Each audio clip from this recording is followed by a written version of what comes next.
galera, vamos começar então a nossa segunda aula da semana 7, cara, calorimetria. Vou dividir essa aula em duas partes, o assunto é bastante importante, a gente tem bastante exercícios e experimentos para trabalhar, galera.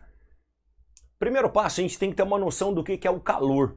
A ideia a respeito de calor, ela desenvolveu muito com um físico chamado James Prescott Joule. O Joule deu entendimento pra gente do que é calor. Antes do Joule, os caras achavam que calor era uma energia armazenada. Qualquer coisa armazenava esse calor, eles chamavam de calórico na época. Menos a água, olha só que doido, a água não tinha esse calórico. Mas o Joule desenvolveu uma nova teoria a respeito do calor e mostrou pra gente que calor é uma forma de energia. Assim como energia mecânica, calor também é uma forma de energia, só que é uma energia em movimento. E esse movimento é motivado pelas diferenças de temperatura. Então, sempre que o calor tem um fluxo, é motivado por diferenças de temperatura. Quais são as unidades que nós usamos para calor? Joule é Sistema Internacional de Unidades, só que caloria é bastante usada nessa área. O Enem já trabalhou com questões envolvendo caloria e questões envolvendo Joule. Aí ele dá os calores específicos em quilojoule por quilograma, joule por quilograma, caloria por grama. A unidade correta é caloria grama grau Celsius, caloria por grama grau Celsius, quilojoule por quilograma grau Celsius, sempre grau Celsius. Mas eu só estou dando um exemplo da mudança de massa e de unidade de energia. Lembrando que uma caloria é 4,2 joules. É bom saber esse valor, tá? Normalmente você não tem que fazer mudança de unidade nas questões do Enem. Ele já te dá nas unidades corretas. Mas não é uma unidade ruim para você saber. Cuidado, essa caloria não é a caloria dos nossos alimentos. Ah, fala, pô, a minha dieta é 2.000 calorias. Não, a sua dieta é 2.000 quilocalorias. Quilocalorias. Isso daí, ó, é o poder calorífico. O poder calorífico pode ser de combustíveis ou de alimentos. Combustíveis e alimentos têm poder calorífico. Ele é definido assim, ó. Quantidade de energia liberada pela queima de determinada massa de um combustível ou alimento. Então, estou te dando um exemplo. Gasolina, álcool, hidrogênio. Quanto que libera quando eu queimo 1 kg de cada uma dessas coisas? Ao queimar 1 kg de gasolina, eu tenho 9.600 quilocalorias. Ao queimar o mesmo quilograma de álcool, eu tenho apenas 6.100 quilocalorias. É por isso que teu carro é flex, normalmente os carros são flex. Por isso que quando você coloca álcool, ele faz menos quilômetros por litro, porque tem menos quantidade de energia. Quando você coloca gasolina, ele faz mais quilômetros por litro, pois tem mais quantidade de energia. Hidrogênio tem muito mais. O problema é você armazenar 1 kg de hidrogênio. Você vai ter que armazenar esse 1 kg no estado líquido. E manter hidrogênio no estado líquido não é muito fácil. Você que estuda química, você sabe que vai ter que ter uma pressão absurda.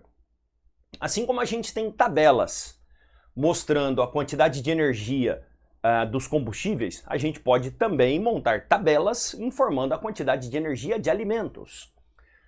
Tanto para combustível quanto para alimento, você pega essa energia e aquece água. E pela quantidade de água que você aquece, você tira a energia dos alimentos. Vou te dar um exemplo aqui, ó, como que os alimentos têm energia. Aqui, aquelas batatinhas Pringles. Uma batatinha só, cara. Olha o estrago que ela faz em termos de queima. Acendeu, ó. Tá aí. E essa bichinha queima, hein? Olha a labaredona, cara. Olha a labaredona. Dá pra você acender churrasqueira, cara, usando uma batatinha. Olha isso aqui. Tá? E queima. Então, imagina a quantidade de energia que tem nisso. Não precisa imaginar, só olhar um pacote. Porque eles calibram dessa. Olha só, cara. Gordura, tem bastante óleo nela. Não parece, né? Parece que ela é tão sequinha, mas o que ela tá saindo de óleo aqui é impressionante. Tá aí. Pagou. É a quantidade de energia que tem nela. Então, isso foi uma batata. Olha o tanto de energia que ela liberou. Então, quando você come essas batatas, você está absorvendo essa energia. Para a gente colocá-la no pote da batata, quantas quilocalorias ela tem? Você queima a batata dessa maneira e aquece água. E pelo tanto de água que você aquece, usando a equação da calorimetria, você calcula a quantidade de energia. Eu não vou fazer essa experiência para aquecer a água, porque ela é muito complexa, eu teria que ter um calorímetro isolado, não tem esses equipamentos. Mas eu vou fazer um de aquecimento com água para a gente verificar a potência de um ebulidor elétrico. Uma experiênciazinha bem legal e é bem recorrente também em questões do Enem. Então, cara, assim que se mede caloria de alimento, de combustível e tudo mais. Agora a gente vai se concentrar um pouquinho na caloria dos alimentos. Caloria dos alimentos.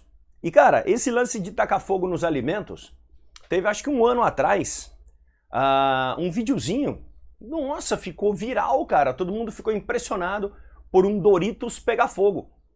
Cara, qualquer alimento vai pegar fogo, basta você desidratar ele. Até uma fruta. Pega uma maçã, desidrata a maçã, faz um chips de maçã e vai pegar fogo. Não tão bem quanto a batatinha, porque essa batatinha tem bastante óleo. Então, ou seja, essa batatinha vai ter muito mais caloria do que a maçã.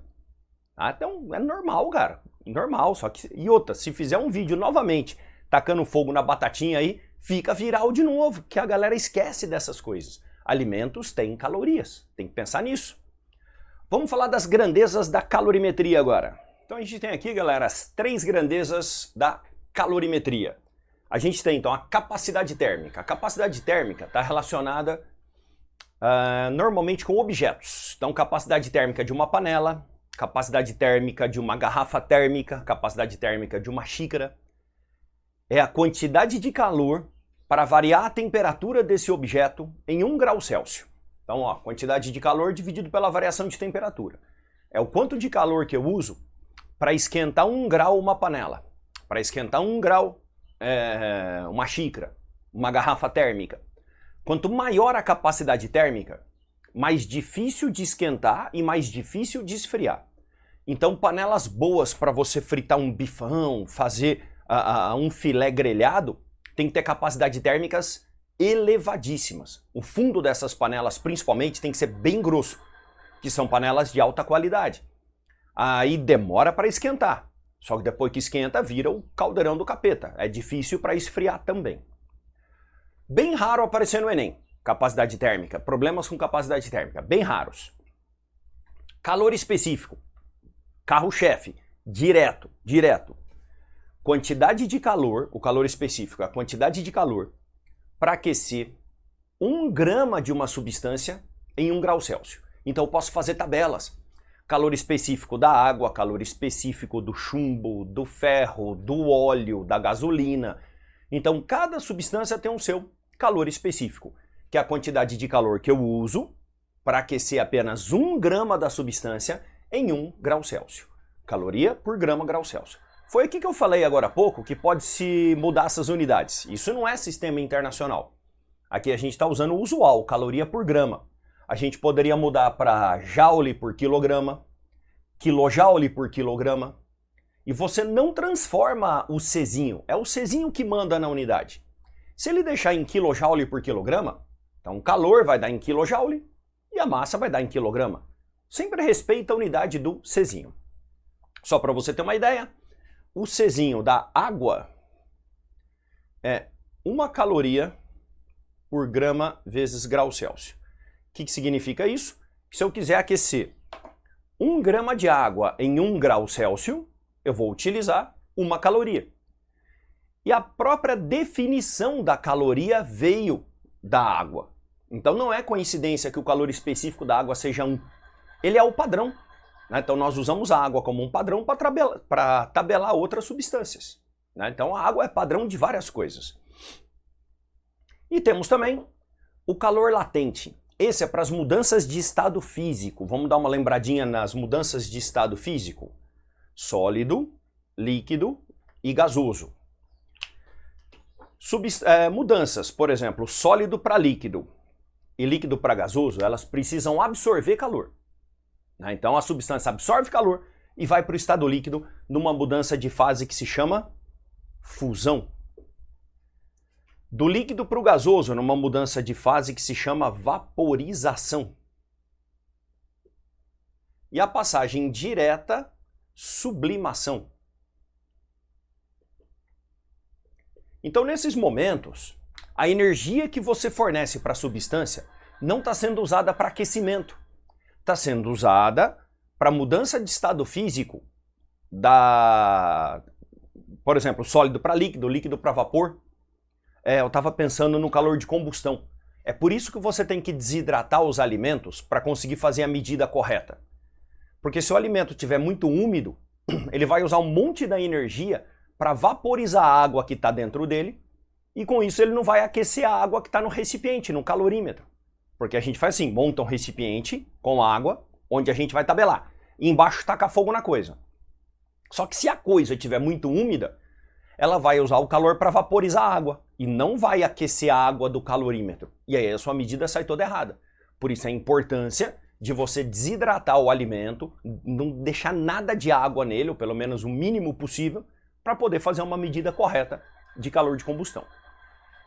Então aqui, ó, calor latente é usado para isso. As outras mudanças são mudanças que perdem calor. Então o vapor precisa perder calor para virar líquido na condensação. E o líquido precisa perder calor para virar sólido na solidificação. E a passagem direta se chama sublimação. Alguns livros falam de sublimação reversa, outros livros falam de ressublimação. Tanto faz, tá bom? Então o que você tem que lembrar? Que nas mudanças de estado físico não tem variação de temperatura. Essas equações, elas ficam mais bem escritas, os alunos gostam mais de lembrar delas, dessa maneira. Ó. Aqui é o que macete, e aqui é o que mole. Que mole. Essa de cima também dá para você escrever, né? Quecete. Cuidado, é quecete, hein, meu? Tá aí, ó. Lembrando que aqui é Czão de capacidade térmica, aqui é Czinho de calor específico. Das três equações, carro-chefe tá aqui, ó, que macete. As outras, bem raro você ter que trabalhar com contas. Vejo questões também em menor quantidade relacionando com mudança de estado físico. Agora aqui, praticamente não vejo no Enem. É o que macetão mesmo que a gente tem que fazer. O que vamos fazer agora? Vamos montar uma experiênciazinha.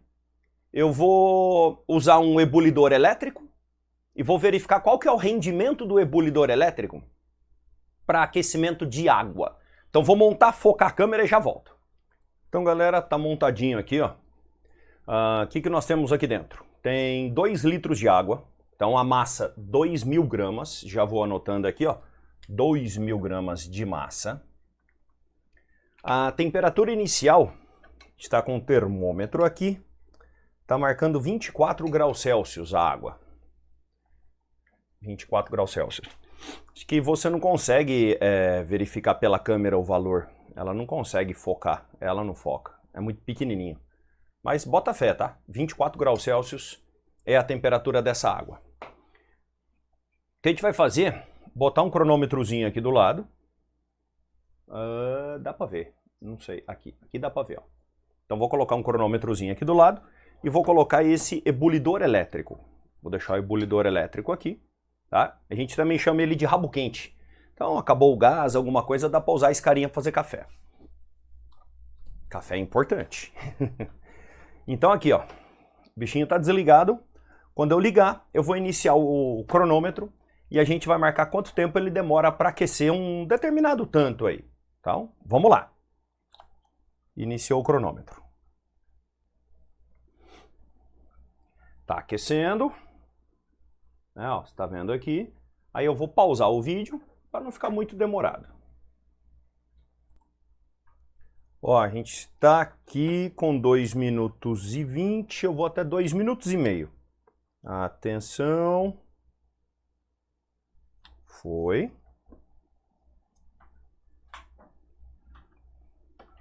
Tá aqui, ó. 2 minutos e meio. Dá reflexo, né, cara? 2 minutos e meio, que são 150 segundos. Já vou colocar aqui 150 segundos. E vamos ver qual que é a temperatura final dessa água aqui. Ainda não estabilizou, que eu acabei de mexer ela aqui.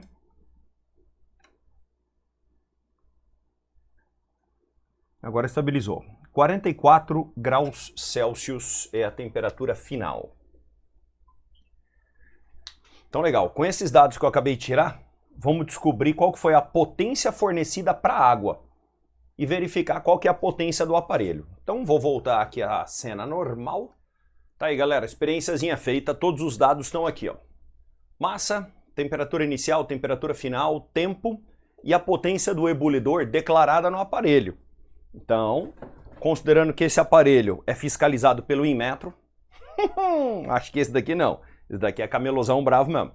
Ele diz aqui que o aparelho tem 1000 watts, então eu vou acreditar nisso e vou verificar qual que é o rendimento desse aparelho, legal? Rabo quente, meu, isso daí. Vamos lá, primeiro passo, cara, vamos calcular a quantidade de calor fornecida para a água. Que macete.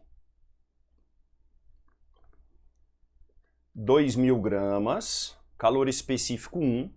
Variação de temperatura de 24 a 44 deu 20 graus Celsius. Então isso deu uma quantidade de calor de 40.000 calorias. Vou transformar isso em joules. Então, a energia vai dar 40.000 vezes 4,2. Isso vai dar 168.000 joules. Essa foi a nossa energia. Agora eu vou calcular a potência útil, que vai ser a energia pelo tempo. Lembra do empate, né? Energia, potência vezes o tempo. 168.000 dividido pelo tempo, que são 150 segundos. Dividido por 150, isso vai dar 1.120 watts. Caraca! O equipamento teve rendimento de mais de 100%? Não, né? Lógico que não. Simplesmente não é um equipamento que você pode confiar na calibração dele, né? Essa é a potência útil dele, tá dando 1.100 watts. O fabricante vende como sendo um aparelho de 1.000 watts. Acredito que eu sei o porquê disso. Ele é um aparelho importado. Né? Comprei no camelô, importado. Né? E tá escrito nele 1.000 watts, 110 volts. Né? 1.000 watts, 110 volts. Mas eu não tô ligando ele em 110. Tô ligando ele em 127. Então com isso a potência dele acaba aumentando. Então não vai nem ter como calcular o rendimento dele. Se fosse para calcular o rendimento, seria a potência útil dividido pela potência total, que é a potência declarada pelo equipamento. Nesse caso está dando mais que um rendimento, então não tem nenhum sentido a gente calcular o rendimento. Se tivesse dado aqui 900 watts, aí legal, daria um rendimento de 90%. 950 watts, um rendimento de 95%. Tá? Mas cara, isso daqui é muito típico de questão do Enem. Inclusive, vamos fazer uma questãozinha já, agora. Olha aí, galera, questãozinha 4, então, para a gente trabalhar. Só ajeitar aqui o monitorzinho. Em 1962, um jingle criado por Heitor Carillo fez tanto sucesso que extrapolou as fronteiras do rádio e chegou à televisão, ilustrado por um desenho animado. Nele, uma pessoa respondia ao fantasma que batia na sua porta, personificando o frio, que não deixaria entrar, pois não abriria a porta e compraria lãs e cobertores para aquecer a sua casa. Apesar de memorável, tal comercial televisivo continha incorreções a respeito de conceitos físicos relativos à calorimetria. Tá, quais são os erros? Primeiro, frio não é grandeza física. Frio não é grandeza física. Você tem que reduzir a perda de calor da casa para o ambiente. Então não é o frio que eu não devo deixar entrar, é o calor que eu não devo deixar sair. Segundo, quando eu comprar lã e cobertores, eles não aquecem a minha casa. Eles só tornam a minha casa um isolante térmico. Para aquecer, eu tenho que ter alguma fonte de calor. O metabolismo de uma pessoa. Mesmo no inverno mais puxado, cara. Quando eu dava aula presencial em salas lotadas, aquele invernão, todo mundo encapotado, o ar-condicionado da sala tinha que estar ligado no frio, cara. Porque é muita gente dentro da sala irradiando o calor. Então, cada pessoa irradia em torno de 100 watts. Se eu pegar lá uma sala com 100 pessoas, vai dar 10.000 watts de potência térmica. Vou precisar de um ar-condicionado mesmo num dia muito frio. Isso é normal, vocês que já estudaram em salas grandes sabem disso. Então essas são as incorreções dessa questão. Vamos lá, para solucionar essas incorreções deve-se associar à porta e aos cobertores as funções de aquecer a casa, não, evitar a entrada do frio, não, minimizar a perda de calor pela casa e pelos corpos, diminuir a entrada do frio, aquecer, não. Letra C, né? Então qual que é a função da porta e dos cobertores? Minimizar a perda de calor pela casa e pelos corpos. Legal? Então, sobre o conceito básico de calor. Calor é uma energia térmica em trânsito, é um fluxo de energia. Vamos dar uma olhada na questãozinha 5. Aqui para vocês, para a gente ler junto. Em uma aula experimental de calorimetria, uma professora queimou 2,5 gramas de castanha de caju crua para aquecer 350 ml de água em um recipiente apropriado para diminuir as perdas de calor. Não preciso nem falar nada, né, velho? A gente não queimou castanha de caju, mas queimou ali as batatinhas. Aí eu só não usei para aquecer a água porque as perdas são muito grandes, é muito difícil você controlar essas perdas. Então, um calorímetro, um recipiente bem isolado, bem certinho, você consegue minimizar as perdas e fazer esse tipo de tabela.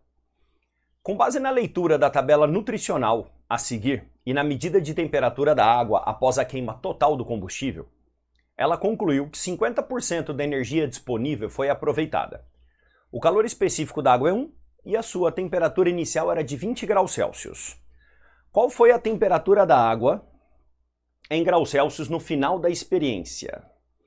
Legal. Então, nós temos 2,5 gramas de castanha de caju. Aí ele fala ali, ó, quantidade por porção de 10 gramas. O que me interessa é a energia. 70 quilocalorias a cada 10 gramas. Então deixa eu voltar ao quadro normal aqui. Começo então com isso, ó. Energia total. 10 gramas de castanha de caju me geram 70 quilocalorias. 70 quilocal. Quanto que a professora queimou? 2,5. 2,5 gramas, x quilocal. Aqui simplifica, o x vai dar 14 mais 3,5, 17,5 quilocalorias. Tá aí. Então essa é a energia total. Aí eu vou pegar 50% disso. Energia útil igual a 17,5 dividido por 2 quilocal. Com essa energia útil, eu vou aquecer a água no quimacete. Só que agora eu vou converter para caloria. Então eu vou puxar 3 zeros aqui. Então vai dar 17.500 dividido por 2. Massa, 350 gramas. Vezes o calor específico. Aqui vai dar 350. A gente até muda aqui, ó. Quer ver? Vai ficar até mais fácil de fazer a conta. 7 vezes 2,5, então aqui vai dar 2,5 vezes 7.000. Ó. Aí. E a gente já simplifica bonitinho aqui. O calor específico é 1 e eu vou achar o ΔT. Tá feito. Então simplificou aqui, ó. Vai dar 20. Simplificou aqui, ó. Vai dar 10. Aí a gente vai ter um ΔT de 25 graus Celsius. Né? Joguei isso aqui em cima. Legal. Qual que era a temperatura inicial da água? 20? Então essa água foi aquecida até uma temperatura final de 45 graus Celsius. Tá aí. Bem em cima do que a gente falou na sala de aula, calor de combustão não, desculpa, poder calorífico dos alimentos. Poder calorífico dos alimentos. Legalzinha a questão, né, cara? 45 graus Celsius. Tá, agora tem uma aqui. Eu vou pausar e vou achar ela, que envolve a experiência que a gente fez do rabo quente. Olha lá, questãozinha 8. Para preparar uma sopa instantânea, o famoso miojão. Não, aí deve ser um cup noodles. Uma pessoa aquece em um forno de micro-ondas 500 gramas de água numa tigela de vidro de 300 gramas. A temperatura inicial da tigela e da água era 6 graus Celsius. Com o forno de micro-ondas funcionando a 800 watts, a tigela e a água atingiram 40 graus Celsius em 2 minutos e meio. Considere os calores específicos do vidro e da sopa, 0, 2 e 1, uma caloria 4,2 joules, que percentual aproximado da potência usada pelo micro-ondas é efetivamente convertido em calor. Idêntica à experiência que a gente fez, só que em vez de usar um rabo quente, o cara usou um micro-ondas. Só que ele está aquecendo quem? Ele está aquecendo vidro e água. Então vou ter que calcular o calor dos dois. Então começo com o que macete do vidro. Qual a massa do vidro? 300 vezes o calor específico, que é 0,2, vezes a variação de temperatura, que é de 6 até 40, que vai dar 34. Agora da água. Que macete da água? A massa da água, 500. Calor específico, 1. Variação de temperatura, 34. Então aqui a gente vai ter que o calor vai dar 60 vezes 34. 6 vezes 4, 24. Vai 2, 3, 6, 18, 20. 2040 calorias. E aqui vai dar 170, 17 mil calorias. Que vai dar ao total 19.040 calorias. Essa quantidade de energia total. Agora eu vou converter para joule. Deixa eu mudar aqui a imagem. Então nós temos aqui 19.040 vezes 4,2. Vai dar uma energia de 79.968 joules. Agora eu preciso da potência. A potência é 79.968, que dá praticamente 80 mil. Você pode fazer a conta com 80 mil de boa. Dividido pelo tempo. Quanto tempo demorou? 2 minutos e meio, são 150 segundos. Mesmo tempo que a gente tinha calculado aquela hora. Dividido por 150, dá 533 watts. Então essa é a potência útil. Temos a potência útil. O rendimento do equipamento é a potência útil pela potência total. 533 dividido por 800. Lembrando que você não precisa fazer as contas exatas. Vamos ver aqui como é que estão as respostas. Tem 11, 45, 57, 66 e 78. Tem que tomar um cuidadinho na conta ali, né, para fazer. Tem que tomar um cuidadinho na conta. Fazendo aqui bonitinho, nós temos 533 por 800. Isso vai dar 67% aproximadamente de rendimento. Tá aí. Rendimento baixo, hein? Comparado com o ebulidor elétrico ali, o rendimentinho foi baixo. Tá aí. Então, ó, você percebeu o seguinte, tem questões rápidas, tem questões mais demoradas. Não sei se essa questão é legal você fazer no começo da prova. Você sabe o conteúdo, mas você pode demorar nas contas. Você tem que estar bem ligeiro em conta, bem rápido em conta. E conta é aquele negócio, isso acontece comigo. Tem dia que eu tô rápido em conta, tem dia que eu faço ligeirão. Tem dia que parece que você tá com uma preguiça de fazer conta bizarra. Então, você tem que prestar. Na prova, provavelmente você vai estar ali mais com garra, com gana, tudo, e vai fazer uma conta mais rápida. Mas uma questão dessa eu acho que no começo da prova não. Vai procurar as mais fáceis e deixa essa mais pro final. Legal? Então falamos um pouquinho a respeito aí de calorimetria e você viu o estilo que o Enem cobra, não é nada muito complexo. Agora a gente vai para a terceira aula, onde eu vou falar um pouco de transmissão de calor. Fechado? Então, até lá, galera. Valeu!